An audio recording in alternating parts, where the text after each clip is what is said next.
स्वागत है दोस्तों आज की इस नए वीडियो में जिसमें बात करेंगे एजिथ्रोमाइसिन टेबलेट के संपूर्ण जानकारी। जिसमें बात करेंगे कि यह मेडिसिन मेडिकल पर कौन से ब्रांड नेम में मिलता है, इस मेडिसिन का क्या क्या यूज होता है, इस मेडिसिन का क्या क्या साइड इफेक्ट होता है, साथ ही साथ इस मेडिसिन को कौन से मेडिसिन नहीं देना चाहिए जिससे यह ड्रग इंटरेक्शन हो सकता है।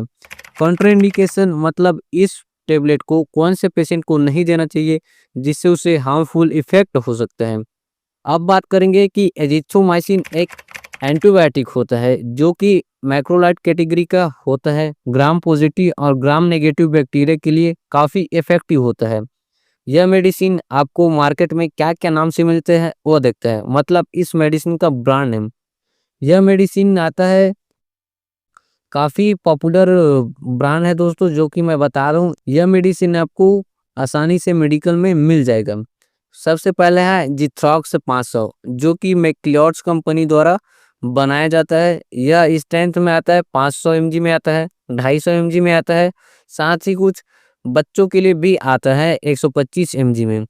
दूसरा है एजिथ्रल 500 जो कि एलेम्बिक फार्मास्यूटिकल बनाता है दोस्तों। ये भी एजिथ्रोमाइसिन इसमें मिला होता है कंटेंट इसमें भी। एटीएम 500 जो कि इंडिगो द्वारा बनाया जाता है, जो कि एटीएम 500 के नाम से आता है।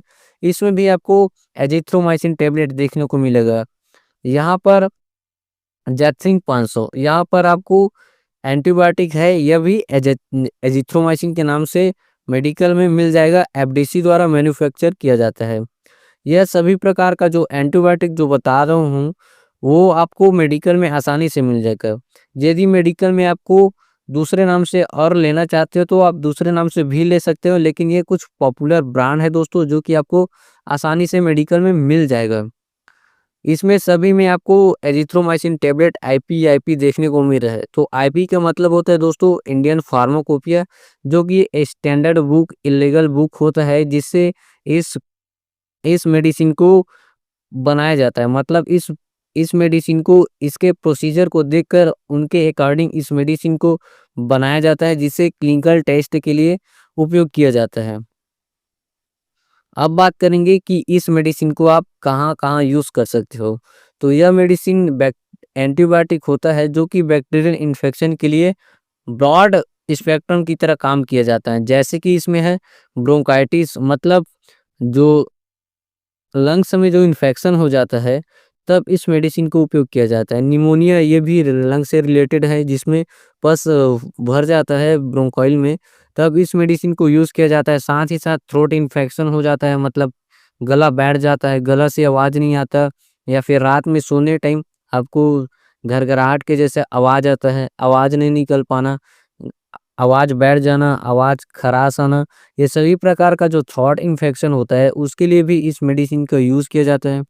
Ear infection, lungs infection, sinus जो कान के जो बीच में जो इन्फेक्शन हो जाता है उसको साइनस बोलते हैं। स्किन इन्फेक्शन जो जिस प्रकार का स्किन इन्फेक्शन हो जाता है, खरोच मरोच आ जाता है, तब इस मेडिसिन को उपयोग किया जाता है। साथ ही साथ रिप्रोडक्टिव ऑर्गन, मतलब जो मेल फीमेल रिप्रोडक्टिव ऑर्गन होता है उसमें भी इस मेडिसिन को यूज़ किया जाता है, लाइक बैक्टीरियल इन्फेक्शन के लिए।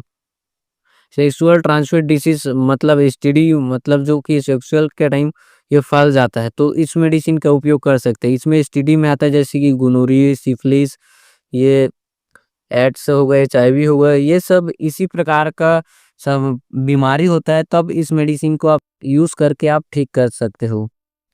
अब देखते हैं इस मेडिसिन काफ़ी इफ़ेक्टिव भी है। इफ़ेक्टिव होने के साथ इसका कुछ-कुछ साइड इफ़ेक्ट होता है, जैसे कि थकान होना, फटीग, नोज़िया, वोमिटिंग होना, हेडेक होना, सिर में दर्द होना, चक्कर आना, डायरिया, लूज़ मोशन हो सकता है, लॉस ऑफ एपेटाइटिस हो सकता है, इम्पेयर्ड सेंस ऑफ टेस्टेड, मतलब टेस्ट में बदलाव आ सकता है।